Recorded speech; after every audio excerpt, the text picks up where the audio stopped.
Morning, everybody. What an amazing day.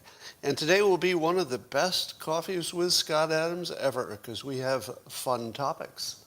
Don't always. Sometimes the news does not cooperate, but today, we got some good stuff.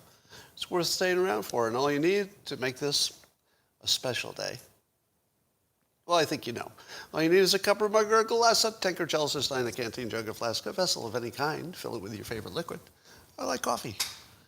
And join me now for the unparalleled pleasure. The dopamine hit of the day, the thing that makes everything better. It's called the simultaneous sip, and it's going to happen now. Go. Yeah. I feel every corpuscle in my body coming alive because the corpuscles were a little bit dead until now. Well, here are some mysteries for you. Things which are unanswered in the news. Number one, whatever happened to Antifa? Did they get everything they wanted? Now, I know they might be doing some stuff in Portland, but didn't it go from a big deal to nothing? And before Antifa, what happened to Occupy Wall Street and all the concern about the income inequality? Did that get fixed? So there was no need to protest anymore? Or is it possible that these are organizations that can be dialed up and dialed down by some hidden hands behind the scenes? It feels like they only come out when you sort of need them politically. Black Lives Matter? Did they get everything they need? Or the police are doing a good job now, right? No more targeting of black motorists and pedestrians? I don't think so. So it feels as if there's somebody behind the scenes. Did somebody just give me 1,000 of something? That looks like some other kind of money, but I read your comment. So is there somebody behind the scenes who can dial up Black Lives Matter to protest or not protest? Because it feels like it. That doesn't mean it's true, but it's kind of a mystery. Where'd they go? Is it because the news decides everything, but the news doesn't make them march? So we got some mysteries here that are weirdly not being investigated by the news. And how about the biggest mystery of all? Why is it that China is not having a problem with the coronavirus? Is it because they did such a good job with masks and social distancing? Is that why? Because if that's why, I'd like to see our scientists say, yeah, definitely. Masks and social distancing. For some reason, it works really well in China, but it doesn't work in other places, or not as well. Right? I think it works everywhere, but not as well. What would cause that? Is it because the Chinese are so scared that they stay inside? But correct me if I'm wrong, the Delta variant, it's going to get you no matter where you are, right? How does China escape the Delta variable? Kind of a mystery, isn't it? Ian Bremmer mentioned on Twitter that the Chinese vaccination is especially not effective against the Delta variant because other smaller countries use the Chinese vaccination and they're not doing too well with their vaccination. So, on top of China not having a problem with the coronavirus, they also don't have an effective vaccination. Now, I could understand why Israel's doing well. They got vaccinated, although I think they're having a little setback at the moment. So how is it that China has the worst vaccinations but the best outcomes? Do we have anything like a press that could look into that? Because if the answer is they're really, really good at social distancing, shouldn't we be studying that every day to find out what they did? Because if they can social distance better, we should do whatever they're doing. Seems to work there. So I've got a feeling that there are a lot of mysteries that the news seems to be deeply uninterested in. But boy, do they care about January 6th. We'll get to that. But first, I'd like to give you an update on the Olympics. The Olympics update is that it's still irrelevant and anachronistic and sexist. That's the update. Simone Biles injured her foot, so she's out. So the very important sport of jumping up and down and hanging from stuff and flipping around, sort of an important human activity. We won't be able to see the best in the world doing that, and that's a tragedy. And one more reason why the Olympics should be discontinued. All right, my favorite Twitter exchange was Joe Lockhart trying to dunk on Jesse Waters. Now, here's what Jesse Waters said that was a subject of a tweet. He said, if you want to stop climate change, this is what Jesse Waters said, I guess, on his show, one of his shows. If you want to stop climate change, you don't fight climate change. If it's getting warmer, you adapt to it. So the point here being that, humans can adapt to a lot of stuff. Joe Lockhart decides to mock Jesse for that by saying, Jesse will be interviewing a dinosaur today to see how well they adapted to climate change. You have to work hard to be this dumb. That's right. Joe Lockhart, who might be the dumbest person in all of politics, just decided to tweet in public that Jesse Waters was dumb for saying that humans could adapt to climate changes. Now, in this analysis from Joe Lockhart, I believe he has compared the technology prowess of human beings and their ability to analyze and test and adapt with all their high technology and science.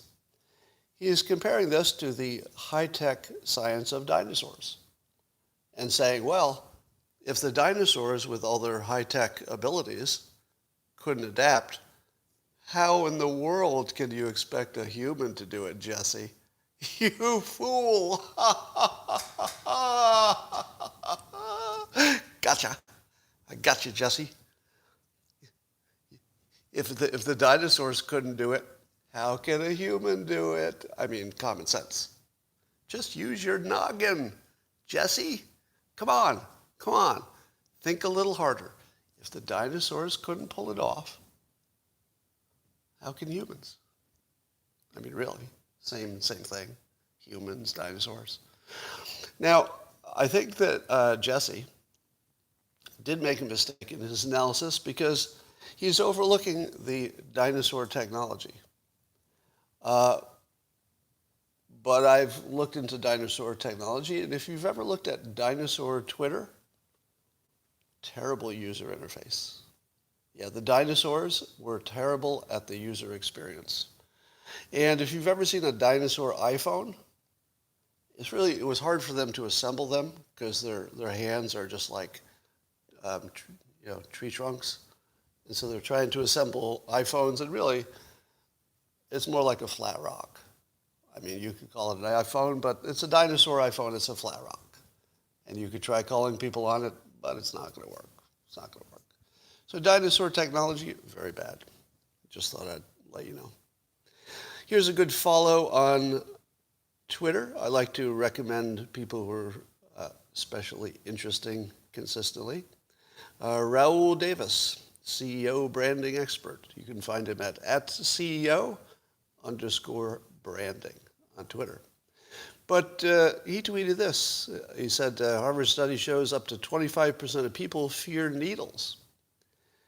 If vaccine were a gummy vitamin, would more people get it?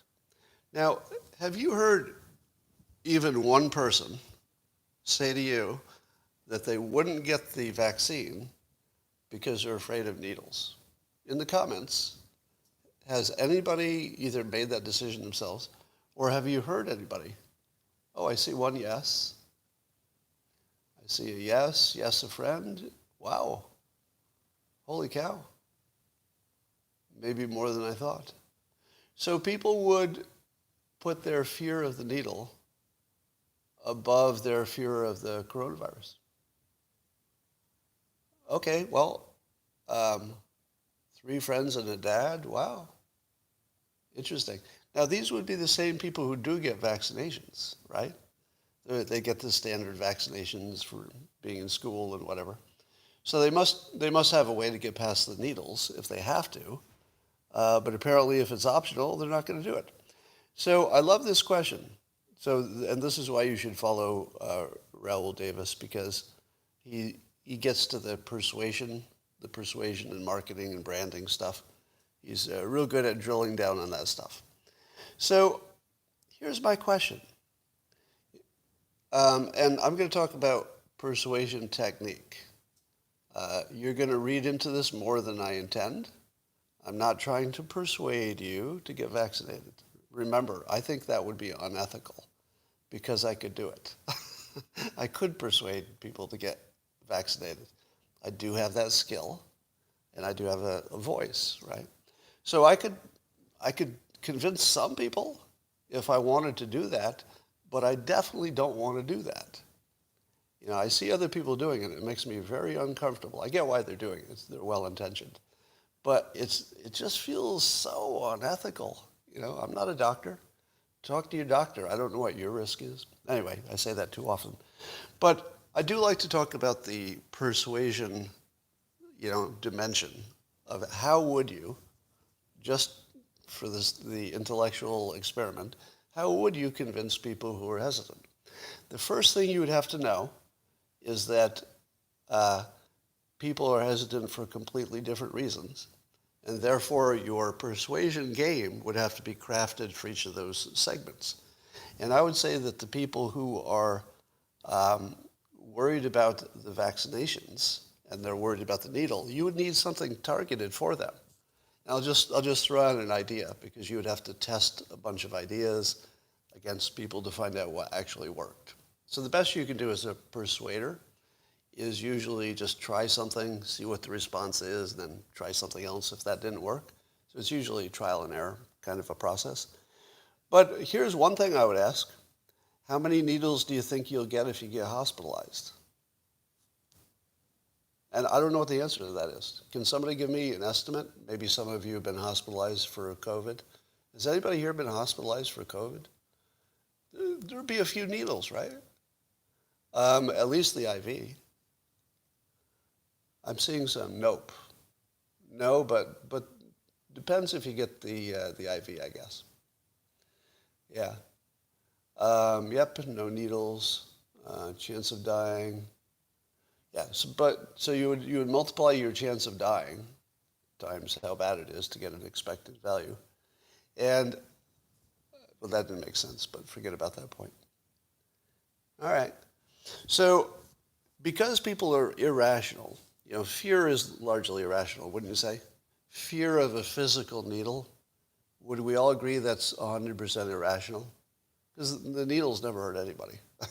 Like the actual needle itself, the physical needle, I believe it's never hurt anybody. Oh, interesting. Somebody said hypnosis to get people past needle fear. You know what? Let me give you an interesting hypothetical. Suppose I could come up with a reframing or a way to talk people out of fear of needles. Would that be ethical? Because I could do it generically, just to make you not afraid of needles should you need one for your own reasons. So it would be a general thing, but it would have the effect of getting more people vaccinated, wouldn't it? I'm seeing a yes, please. Yeah. Okay. So, let me work on that. I've never really put any thought in it, but it's entirely possible that a reframe or even some bit of exercise or something could get you past the needle thing. Maybe I'll make a video on that, because I feel like the only way to make that work is to make it a single point video in which somebody who's got that fear and wants to lose it can just watch that video. And I'll think about that. All right. Here's a question. Given that a lot of reasons for not getting vaccinated would be irrational, and I think fear of needles would be an irrational reason. Other people have rational reasons, and I don't deny that. But some of them are irrational. And here's a question. Would a monetary incentive work for people who are not yet vaccinated? What's your first reaction to that? If I said, suppose you just offered money. You just said, I'll just pay you to get vaccinated. How many, well, you haven't heard the amount, have you? I'll say $300. I'm just going to pick a number. $300 to get vaccinated. Would anybody take it?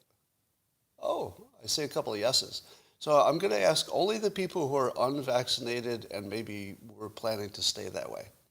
If you're unvaccinated and you plan to stay that way, would $300 change your mind? Anybody? Right? Now, I'd expect mostly no, right? I'm saying just a wall of no amount. Because you're saying to yourself, the reason I didn't do it is because I've got this, deadly risk, possibly. Don't know how big it is. Could be tiny. But it's an unknown.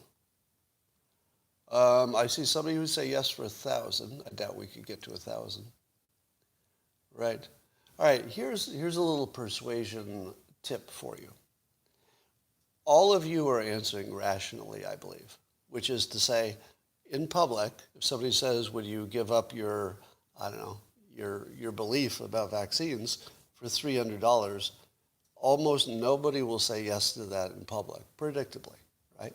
Because nobody is going to sell themselves out for such a small amount. But suppose nobody's watching. Here's one of these things that you realize about human brains that you don't want to be true. The next thing I say, you don't want to be true, but it's true. Privately, if nobody was going to know what you did, and you could get $300 for getting vaccinated, some percentage of the people would do it. They would. Because money influences everything all the time. There's never an exception to it. You could take almost any topic and offer almost any amount of money. Somebody is going to take it every time. Now, it might be a small percentage, but remember, if you're trying to influence people toward vaccinations, if you're trying to influence them, everybody's a different reason. Maybe somebody can be bought, 1% maybe, but that helps, right? Maybe some have a needle fear. Maybe you can shave a little of that off. It's going to be I think the reason that it's going to be hard to get anybody else vaccinated is that it's a whole bunch of different reasons. It's not really one reason. So you got to hit them all.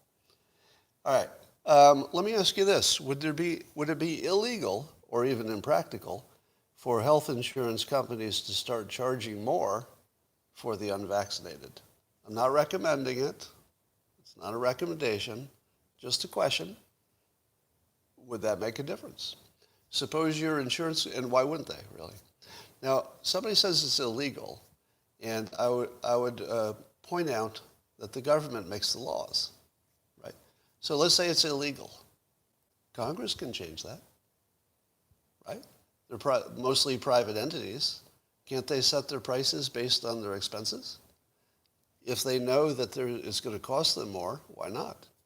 Now, some of you are going to say, oh, but if you start doing that, then you have to charge more for people who are overweight. You have to charge more for people who don't exercise. What about the smokers, blah, blah, blah, the drinkers, blah, blah, blah. Here's the difference. You can't track that other stuff reliably. You can't really track if somebody's drinking. You can't really track if they're eating right, because that would have to be some kind of self-reporting, et cetera. But the vaccination system, I believe, is all in a central database, is it not? Isn't that something you get a card and you can kind of prove it? So it's different than almost anything else, because if the insurance companies have access to that database, They just match you to the database. I think you gave your Social Security number when you got vaccinated. Did you do that? I know you gave your driver's license, right? Just the driver's license, I think. So you probably could just match people and just give them,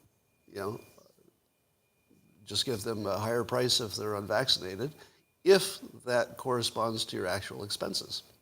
Now, who would complain about that if it was based on data? If you wanted to remain unvaccinated, but you also believed that private companies can set their prices based on risk, would you have a problem with them setting their price based on what they perceive to be the risk if it cost you a little more? You still get your preference, which is you're unvaccinated, but you'd pay for it because it's a little more expensive overall, not for you specifically. Yeah.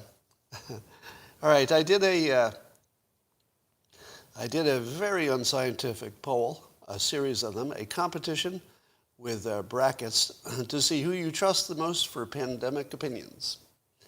Because who you trust the most is therefore the person who could persuade the most effectively.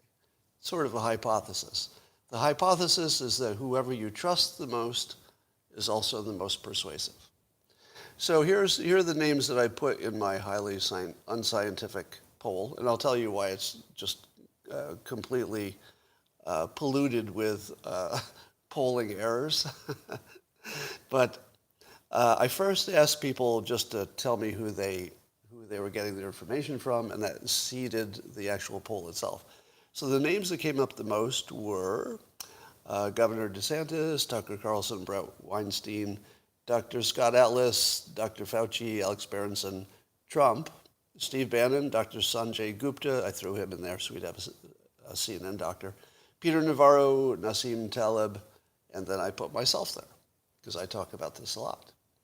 So in the early rounds, I actually did pretty well. I think I won my bracket in the quarterfinals, which is funny. But here was the biggest surprise. Trump doesn't do well for pandemic opinions, which means that even his supporters understand that you're not going to get your medical opinions from Trump. He is a unrepentant hyperbole machine. And you don't get your medical advice from a salesman, right?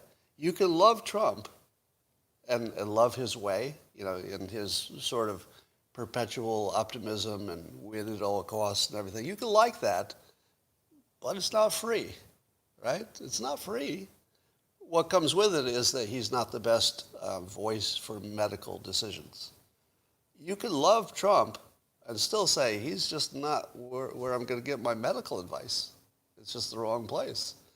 So I think that's consistent. And I was surprised that politics and just, maybe some loyalty for Trump, because a lot of Trump supporters are in my Twitter, but he didn't do well at all. And I think that's a good thing. People understand politics versus medicine. But the winners, as of the last time I checked, were Governor DeSantis seemed to have swept through his categories and dominated against Tucker Carlson, who was the other semifinalist. And 63%, last I checked anyway, were voting for the governor. Now, Alex Berenson didn't do so well. I think he came down to maybe the lower half in the end, something like that, maybe in the middle somewhere. And there didn't seem to be much of a correlation between experience and credibility. The people who had doctor in front of their names didn't do so well. Not Dr. Fauci, but also not Dr. Scott Atlas, not Dr. Sanjay Gupta. Now, in reality, I think you would probably take their advice over a journalist, right? Wouldn't you? If you were standing in a room next to an actual doctor, like MD, and the other one was Tucker Carlson, would you really take Tucker's advice over the doctor? Like if you're in the room? I don't think so. I suppose it would depend. Maybe on something like masks, you might go with Tucker. But so first of all, this unscientific poll has no validity unless there's some overwhelming kind of thing that comes out of it. And I would say the overwhelming thing that comes out of it is that Ron DeSantis is a real strong contender for president. Because if you can look to a politician, think about this. He's a governor, and he was on the list with 3 doctors and, Nassim Taleb, who's, famous for his rationality. Alex Berenson, who obviously digs into this pretty deeply. Brett Weinstein, again, brilliant guy, digs into it pretty deeply. And still, a governor just swept the field. Now, I think it's people sort of maybe also favoring him for president. I think that's what's happening here. So I would say at this point, if Trump does not decide to run for president, and I think there's some chance he won't, my guess is he's leaning toward running. But if he doesn't, I think DeSantis is he's just going to walk at least into the primaries. And how he does will depend entirely on how Florida does with the coronavirus. So if Florida does okay with the coronavirus, or at least you could make that case, he would be president. And if it's easy to make the case that Florida didn't work, and the Democrats will certainly try to make that case, then he's going to have a tough road. Because it's all going to come down to the coronavirus. But DeSantis is he's really separated from the crowd right now. Like, who would you, if it's not Trump running as a Republican in 2024, who else is even close to DeSantis right now in popularity? I don't think anybody. All right. Vaccine mandates, looks like they're coming. The VA is going to do it, and 50 medical groups requiring it of the employees, and California state employees, and New York City municipal workers, and even the San Francisco bar owners were thinking about doing it for the bars. So this is one of the reasons that I got vaccinated. Again, not trying to convince you to do it, but it was obvious early on that you were going to need to show that you were vaccinated for a variety of things. Now, is that a good enough reason to get vaccinated? No. Don't get vaccinated just so you can have some extra access. That's not the reason, but it's our reason. And in my case, which doesn't need to be your case, again, not trying to talk you into anything, it mattered because I was sort of desperate to get back to something that looked like real life. I wanted to live my life with as many lack of restrictions as I could. If that doesn't mean as much to you, then by all means, choose differently. Back to DeSantis. Here's his problem. Florida accounts for 1 in 5 new infections at the moment, and it had, I think it's like second only to Louisiana in number of cases, and so they're having a real problem there. And DeSantis is hanging tough with no masks in schools when schools reopen, and I feel like he can't win either way. It's sort of a trap, because if the infections are high, which they're going to be, and he doesn't clamp down, then all the moderates are going to say, he should have clamped down. He's just being political, holding out as long as he can for Republicans. But now it's so bad, maybe he should have clamped down. Now, I'm not saying those people would be right or wrong, but they might not vote for him if they think he's not doing his job. So almost no matter what he does, if he requires masks, Republicans won't like him. If he doesn't require masks in the face of having one of the worst infection rates, which is where he's heading, or is, he's losing other people. So he's got 2 ways to lose on this, and the only way he could win is if the virus itself went into remission. I don't think he's going to get enough vaccinations for that to happen. All right, let's talk about the so-called House Select Committee. Sounds pretty important, doesn't it?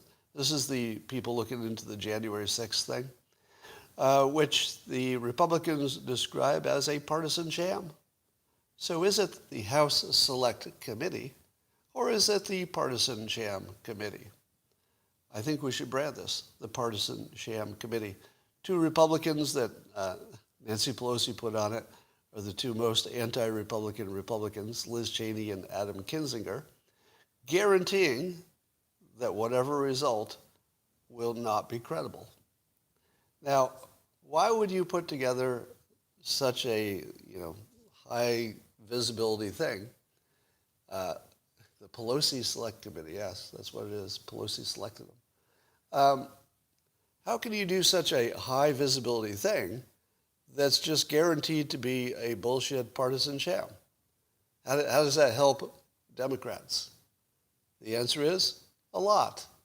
Because the more they can make the news about their partisan sham, which is, they're going to focus on the violence of the Republicans, et cetera, it's great for politics. So it has nothing to do with the good of the country, I think, at this point, but great for politics. So I would say persuasion-wise, Pelosi gets a A+ for persuasion. She just has to keep it in the news. That's all. And she's doing it. Is it ethical? No, not even close. It's nowhere near an ethical, but it's effective. So if you want to be an unethical persuader, there's a good example how to do it. Here's the dog that wasn't barking, and I thought it was interesting. At the same time that the Partisan Sham Committee is looking into January 6th, there's an article about the same topic on CNN. What word do you expect them to use when they're talking about the January 6th events? Insurrection, right? Can you imagine that there would ever be a lengthy article about January 6th on CNN with CNN contributors that would never mention the word insurrection? It happened. It happened today. Zachary Cohen and Marshall Cohen, they wrote an article on CNN, and it's a lengthy article talking about a number of issues, and never once did they call it an insurrection. Why? Well, I think the fact that nobody got charged with anything related to insurrection may have something to do with it. Maybe the fact that no court has found any insurrection, just the way no court has found any massive voter fraud. No court has found any insurrection. I don't think anybody's been charged with insurrection. So I think at some point CNN had to drop that, and maybe these two writers are, to their credit, credible and ethical. I mean, I don't know them, but I would just judge based on the fact that they wrote an article on CNN without using the word insurrection. I would give them some credibility for that. And I would say that that's probably an ethical stand. And I would be really curious if the CNN editors ever asked them to use it. Do you think? Do you think there was ever a conversation? They turn in their piece? Do you think the editor who decides whether it goes on to the site or not, do you think the editor read it and said, you know what would make this better? One word. Can you just slip that in there? Now, I don't know if that happened, of course. But if it did happen, these two writers must have held out. So I'm guessing they deserve some credit, but I don't know that for sure. So pop star Pink made a great persuasion play today. So there's this Olympic controversy because there was I guess one of the beach volleyball teams wanted to wear shorts instead of bikini bottoms. And I guess the Olympics was rejecting that and wanted them to wear the traditional bikini bottoms because I think you all know that the sport of beach volleyball isn't nearly as good unless you can see as much of the female participants' buttocks as possible. I think that's the argument the Olympics is making, that you have to see as much buttocks as possible or the sport doesn't work. Is that their argument? Because they don't have a good argument, let's put it that way. And Pink, pop star Pink, has offered to pay the fines handed to the Norwegian women's beach team for not wearing the bikini bottoms. Now, I don't know how much the fines will be. Can't be that much, I would imagine. But what a smart play for Pink. Puts her in the news in a positive light. She's not just bitching about it. She's like doing something. Going to pay the fine, which is actually a very practical thing to do because it allows other people to do the same thing. Gives them freedom to do that. So good play. Pink, I give you an A+ for persuasion. She saw an opening and she took it. Now, let's talk about the topic. Has anybody ever had this experience? Do any of you have daughters who participated in volleyball in high school? Have any of you gone to a volleyball tournament of young girls? And were you as uncomfortable there as I was? Because I've been through that experience. It's really uncomfortable because the girls there are very young, 14 to 17 or whatever is the tournaments, and they wear these inexplicably tight short shorts that volleyball players wear for no functional reason. It's not like they need extra wind resistance or something. There's just no reason, and it looks totally sexualized, and it's just really creepy. And the volleyball thing in the Olympics is exactly the same thing. Beach volleyball was a TV sport because the women were scantily dressed. I mean, that was certainly part of the sport. 60%. Let's be honest. Beach volleyball is only a sport because the players look good in bikinis, right? I mean, that was the sport, basically. It's a spectator sport. So I agree with Pink, and I think it should change. I think that athletes should dress like athletes. I don't think athletes should dress like strippers. Like, what the hell? Somebody says men's swimmers' suits. Swimming is the one thing, and maybe running. If there's a speed element, skiing, you can see that they need tight clothes because they got some wind resistance and stuff. But I don't know that your whole body needs to be hanging out, does it? Now, I'm far from a prude, but, especially in the case of high school, you're talking about young girls. So, all right, different topic. Famous critic of COVID-related policies, Alex Berenson, tweeted today a question. I don't know if it makes any sense. I'll just run it by you. He said, hold on here, folks. What if they're not vaccines? I don't mean in the conspiracy sense. I mean legally. If they're therapeutics, no one can be forced to take them, not without an individual court order and finding of incompetency. Is that true? That doesn't really connect to anything I'm aware of, but the problem might be just what I'm aware of. I don't know that it doesn't make sense. I just don't understand it. Is there some kind of law that says the government can force you to take something called a vaccination, but they can't force you to take something called a therapeutic? Is there anything to that? And would it matter? Because, Congress can change the law and the courts can interpret it to be anything they want. So I would think that a court could just say, I see your point, but I'm just going to call it a vaccine because it gives you some lasting immunity. Not complete. So I'll just put a question mark on this because I don't think it'll matter in the long run. We'll just redefine them as vaccines if they're not, if there's a practical reason to do that. So I got into a little conversation on Twitter with Paul Graham. You might know Paul Graham, famous venture capitalist, co-founder of Y Combinator, writer, one of the more productive thinkers, I would say, in the country. And always has good opinions, I would say. So we got into a little bit of an opinion disagreement here.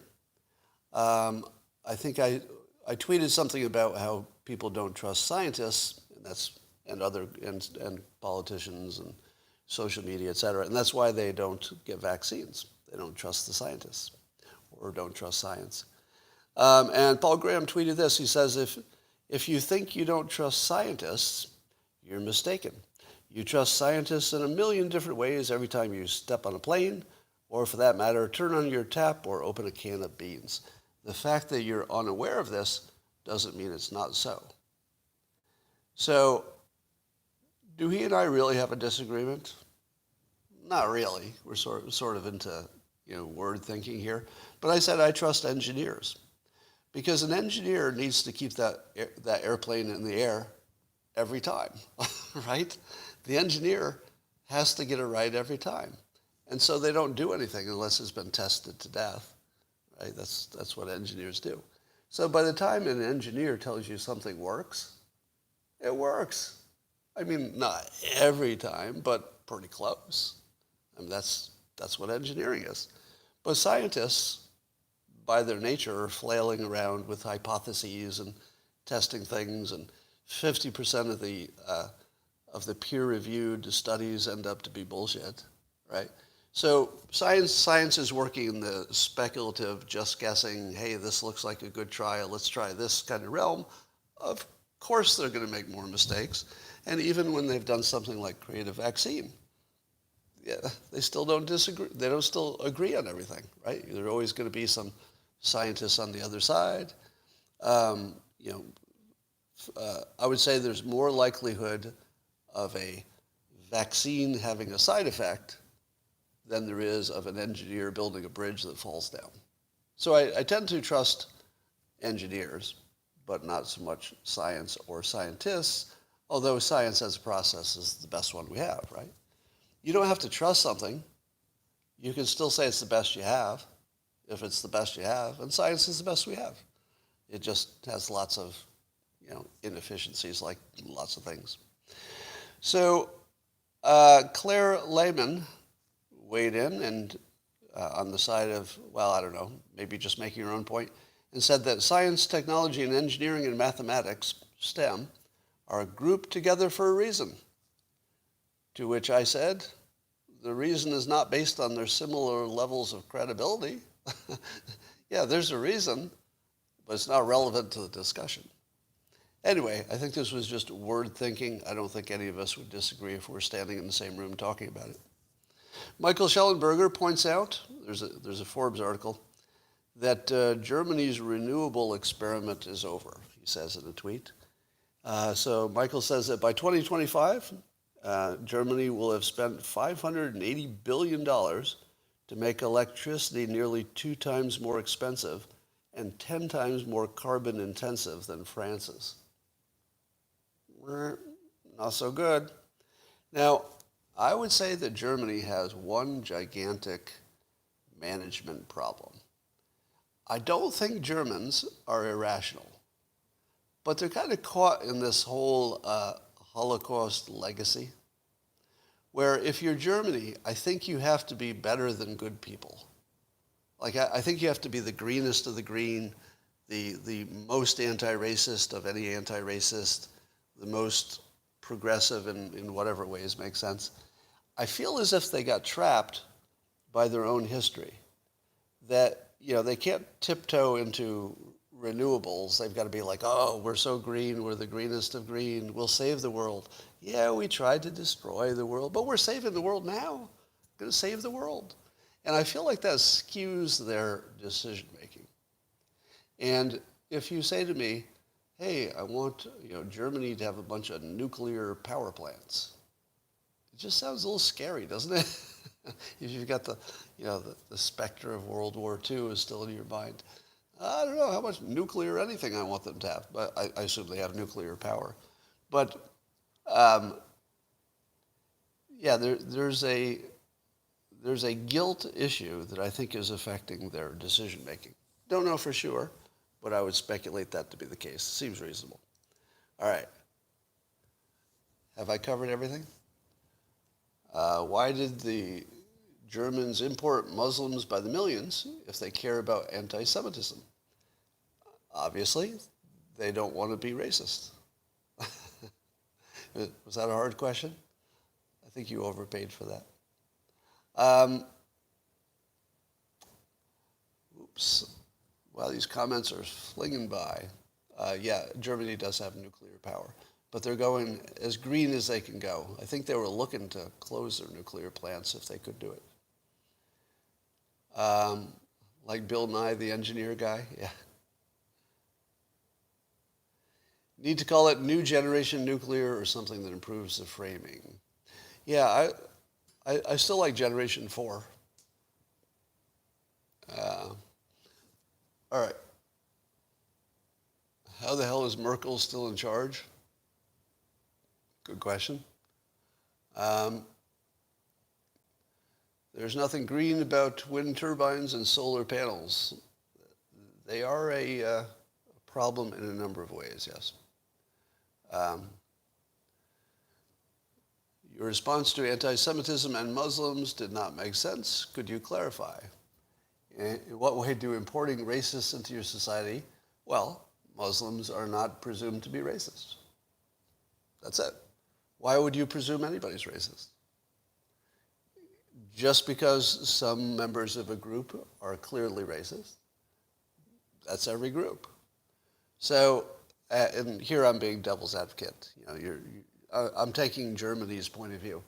If you're Germany, you have to be the wokest you can be, which means that you don't judge anybody based on the fact that some of them might be bad. But if you're telling me statistically, is it a good play? We don't use statistics to make those decisions. C. Farina says, I still love you, but the Muslims hate the Jews in their Bible. Love you. Well, there's certainly reason to believe that many Muslims have bad feelings about many Jews. So nobody's arguing that. But the point is, if you make decisions like that, you're a racist. And Germany doesn't want to be a racist. So they have two bad choices. And they picked the one that looks the least bad to them. It's the best you can do. I'm not defending it. I'm just saying that they're in a position where they have to be the least racist looking they could possibly be, and they decided that's what looks the least racist. They've decided. You could argue that, I think. All right, it's their doctrine. Well, here's the thing.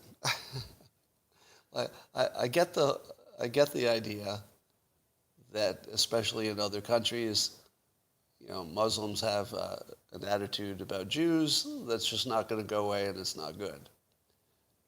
But unless they all have it, you're being a racist if you don't let them in for that reason. All right.